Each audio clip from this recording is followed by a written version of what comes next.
Halo, kembali lagi di QM Talk Channel bersama Om Kimung dan juga Bang Jali. Ini hari Kamis ya Om Kimung ya, malam Jumat. Jadi jelang tutupnya pendaftaran pilkada. 2 jam lagi ya? Sejam lagi. 1,5 jam lagi. 1,5 jam lagi. Jadi ini Om Kimung ada yang mau dibahas, cuman kayaknya spesifik di Jakarta kalau ya Om Kimung. Iya, nggak usah lari kemana-mana. Di Jakarta yang jadi kejutan adalah prediksi Bang Jali, tadinya PDIP kan mengatakan akan ada sosok kejutan lah gitu. Yang kalau Bang Jali sih tetap kayaknya nggak jauh dari Pak Ahok saat itu. Tapi ternyata yang diusung bukan Pak Ahok, bukan Pak Anies, tapi Pak Pramono. Itu nama itu muncul kayaknya kurang dari seminggu kayaknya Om Kimung. Beredar di publik lah. Iya. Kayak gitu. Nah, Pak Pramono ini adalah sekretaris kabinet ya? Iya, sekap gitu. Udah 7 tahun dia menjabat di pemerintahan Pak Jokowi. Nah, 2 periode kalau nggak salah dia. Kalau Pak Pramono bilang 7 tahun sih. Iya, 2 periode dia bilang di satu. Iya, 7 tahun tapi nggak full. Gitu. Om Kimung menyikapinya bagaimana nih? Artinya Pak Ridwan Kamil akan bertanding melawan Pak Pramono Anung dan juga calon independen belum daftar nih, Pak Dharma Pongrekun. Udah. Nah, Om Kimung tanggapannya gimana? Ya, selamat malam Sobat Kimung. Kalau Om Kimung sih ngelihatnya nggak ada yang kejutan ya.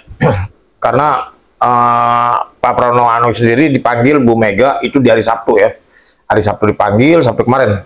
Sabtu kemarin, Seninnya di lobi lagi. Dan informasi yang ada, yang Om Kimung lihat dari berita-berita yang ada, katanya Pak Pramono Anung di hari Selasanya ditekankan sudah harus menerima keputusan dari Bu Mega atau putusan institusinya atau putusan PDI, dan itu informasinya juga telepon Pak Jokowi di hari itu, telepon Pak Jokowi hanya merespon dengan ketawa sampai 3 kali Pak Pramono Anung. Pas Pak Jokowi datang ditanya lagi, Pak Jokowi silakan aja, tapi pas yang ketiganya ditanya apakah harus mengundurkan diri atau tidak. Kalau Pak Jokowi kayaknya mengharapkan jangan mengundurkan diri kalau tidak berbenturan dengan institusi, dengan undang-undang.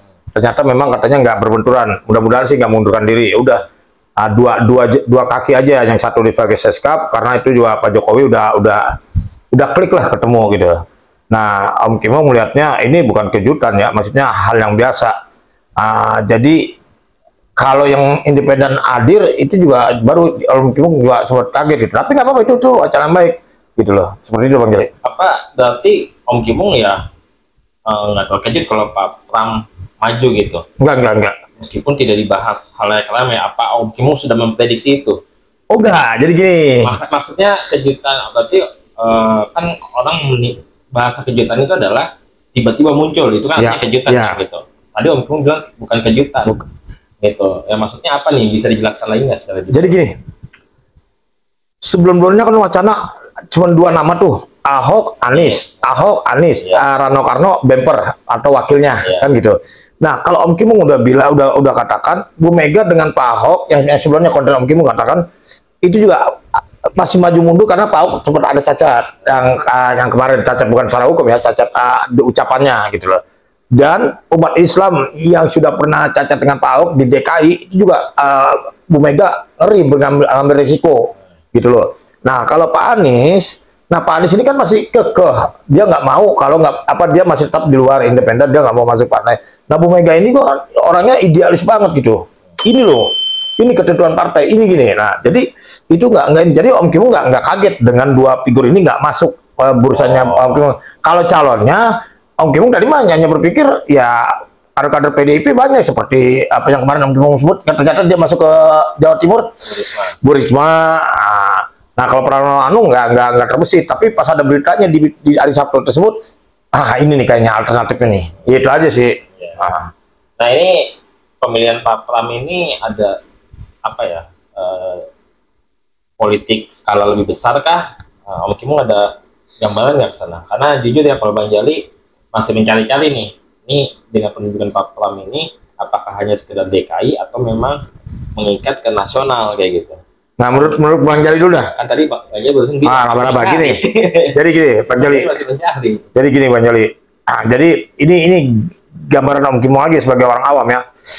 Mas Pram ini, Om Kimung nyebutnya Mas Pram aja lah. Mas Pramono ini adalah orang yang diterima di segala apa ya, kubu-kubunya. Jadi ada kubu ini, kubu ini, dia bisa menempatkan diri. Dia kalau nggak salah jadi sekjennya PDI 2 periode, 3 pokoknya dia bisa menempatkan lah, bisa menempatkan. Dan itu dari dulu sampai ini, itu Mas Pramono itu tidak pernah ada ini loh, tidak ada pernah terbersih apa gitu yang ego gitu, nggak ada. Dan itu bisa diterima di segala sisi.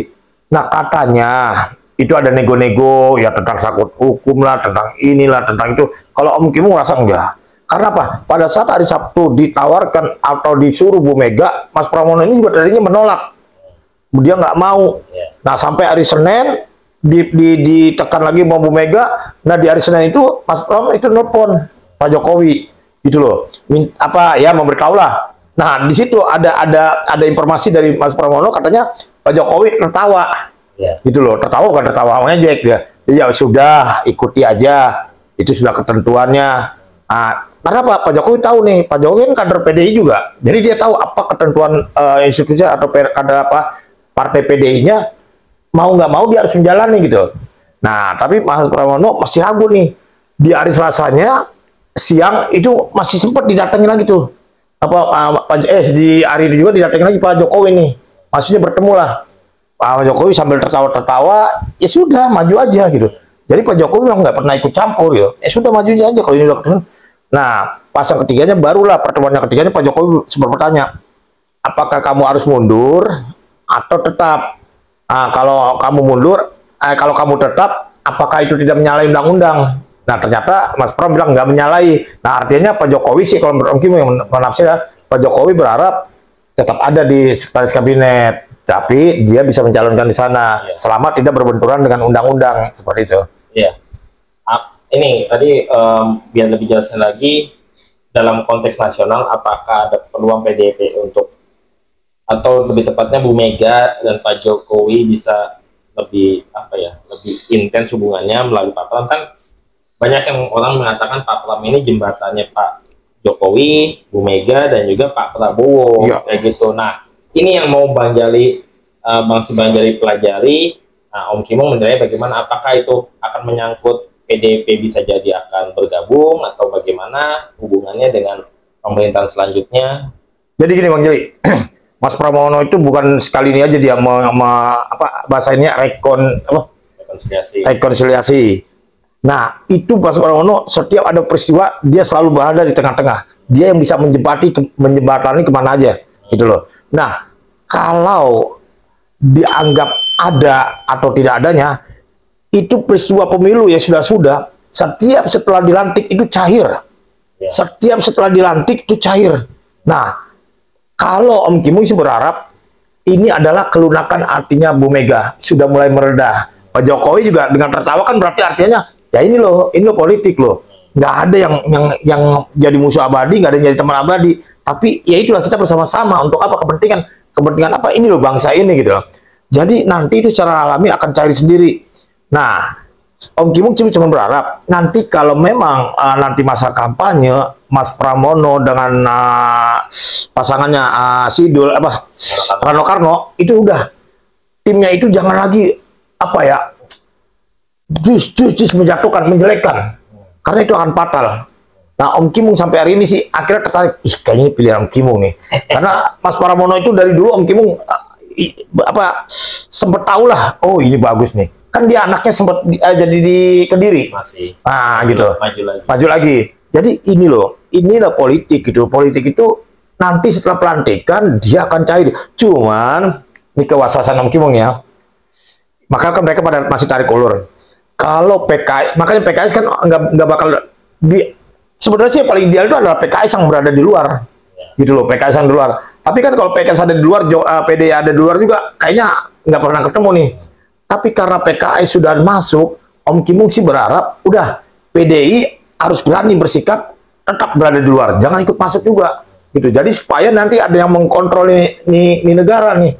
Walaupun memang oposisi di Indonesia ini, maaf ya, oposisi di Indonesia ini cuma ini doang, penggembira, rame doang, tapi nggak ada solusinya. Tapi masih bagus, ada yang mengingatkan gitu loh. Apalagi jumlah porsinya PDIP di DPR juga cukup bagus gitu. Seperti itu Bang Jali.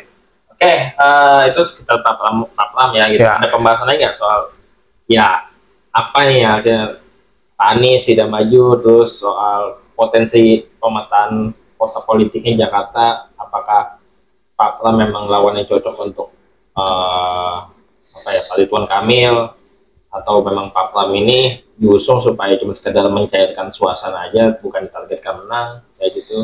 Om Kim melihatnya gimana? Enggak ada partai mentargetkan cuma suasana. Iya, jadi Om Kimung melihatnya ini ya nggak apa-apa. Ini Om Kimung mengcounter pertanyaan Bang Jali bahwa tidak ada suatu partai yang berkompetisi hanya sekedar penggembira. Tapi ini kan karena ada 3 pasangan, ini yang satu lagi dari independen, ini berarti suara bisa buyar nih. Nah, artinya Ridwan Kamil sendiri di Jakarta cuma 30%-an kan? 30%-an. Nah, ini yang 2 ini kan belum ada nih. Belum disurvei nih. Nah, ini bisa pecah nih. Kemungkinan besar masih ada pemilihan kedua putaran kedua itu kemungkinan besar bisa. Artinya bisa jadi Ridwan Kamil dengan enggak bukan Mas Pram. Nah, itu kemungkinannya. Nah, kalau ini udah 2, mesin organisasinya yang sama-sama militan ada di dua-duanya. Di PKS ada di Ridwan Kamil, PDIP ada di Mas Pram. Ya. Nah, ini tinggal kembali kedua kekuatan ini bisa nggak merekatkan diri ke ormas-ormas yang ada di DKI. DKI itu ormasnya benar-benar menjadi support loh. Seperti Jackmania, ormas-ormas, banyak lah. Jadi itu yang jadi support. Nah, kalau itu sudah kuat, dikonsolidasi dengan baik, ya itulah pemenangnya gitu loh. Bisa jadi Mas Pramono jadi pemenang kalau Om Kimung seperti itu gitu. Pertanyaan terakhir, suara pendukung Pak Anies kemana? Ini yang kami di sini. Ya. Anak Abah ya? Ya. Anak Abah. Khusus pemilih Jakarta, anak Abah akan kemana nih? Karena jelas 2,5 juta suara di Pilpres itu anak pendukung Pak Anies akan pecah di sini. Ya. Itu akan kemana? Jadi gini, sebelum ke anak Abah pendukungnya Pak Anies, Om Kimung juga turut prihatin untuk Pak Anies. Nggak usah prihatin. Prihatin, karena Pak egonya itu terlalu besar, bahwa seolah-olah di Indonesia itu partai masih negara ini berdiri, partai itu masih kuat gitu. Nah, seolah-olah gue bisa tanpa partai. Harusnya ada penawaran tersebut. Mau nggak mau korbankan ini diri kita karena Indonesia itu ada partai gitu loh. Nah, jadi untuk Mas Anies perlu prihatin, Om Kimung bilang. Kalau Bang Jali bisa kontrol sih di situ. Ya, gimana? Sebenarnya Bang Jali melihat bahwa Pak Anies sebenarnya sudah bersedia memenuhi syarat yang diajukan PDIP karena dia hadir pada saat penyebutan kepala daerah gelombang ketiga bertemu Bang Rano Karno. Cuman mungkin karena last minute politik itu ada, ya kan, akhirnya tidak dipilih. Karena apa? Udah pakai batik merah. Kayaknya udah siap banget itu. Iya. Bang Jali lihatnya seperti itu ya.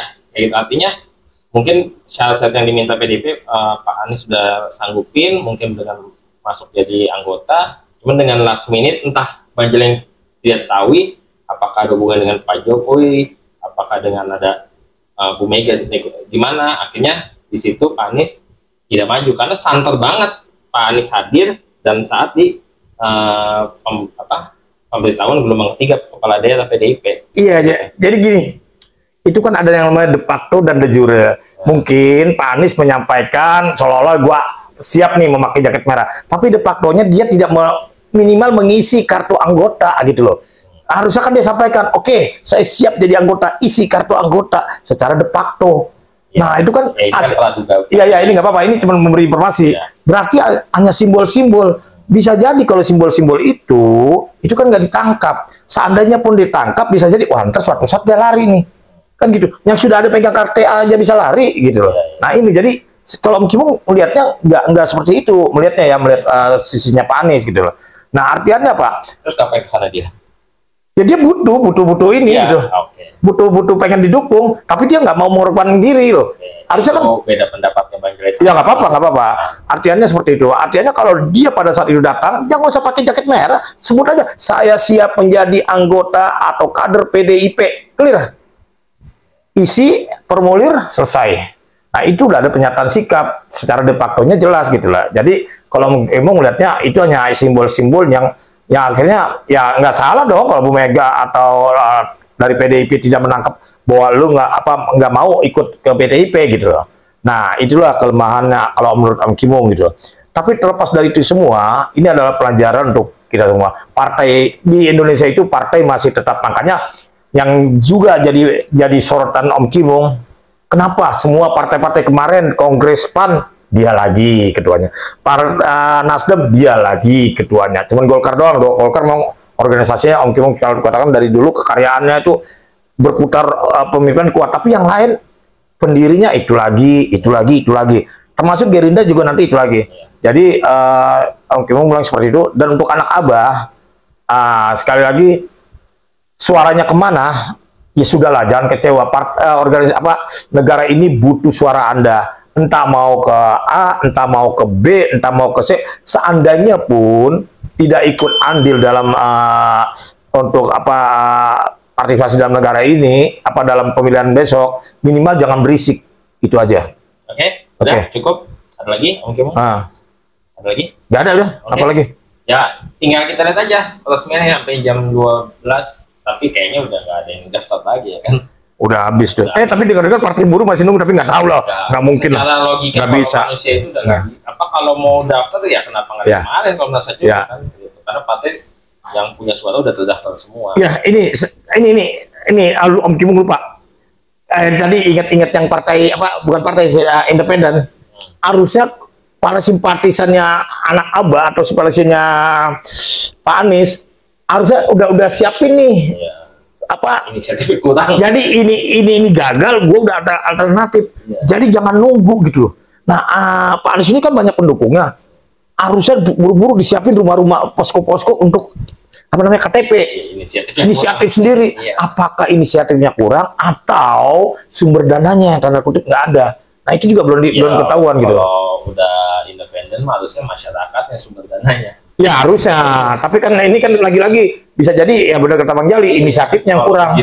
Segitu masyarakat ingin sosok, ya dia harus berkorban gitu loh. Memang ya pencipta abadi, pendukung banget gitu. Karena ya demokrasi sebenarnya warga yang harusnya menyumbang sebenarnya. Iya betul, yang benar gitu. Oke. Bang, sekian itu aja. Mohon maaf apabila ada salah-salah kata. Terima kasih. Assalamualaikum warahmatullahi wabarakatuh. Waalaikumsalam.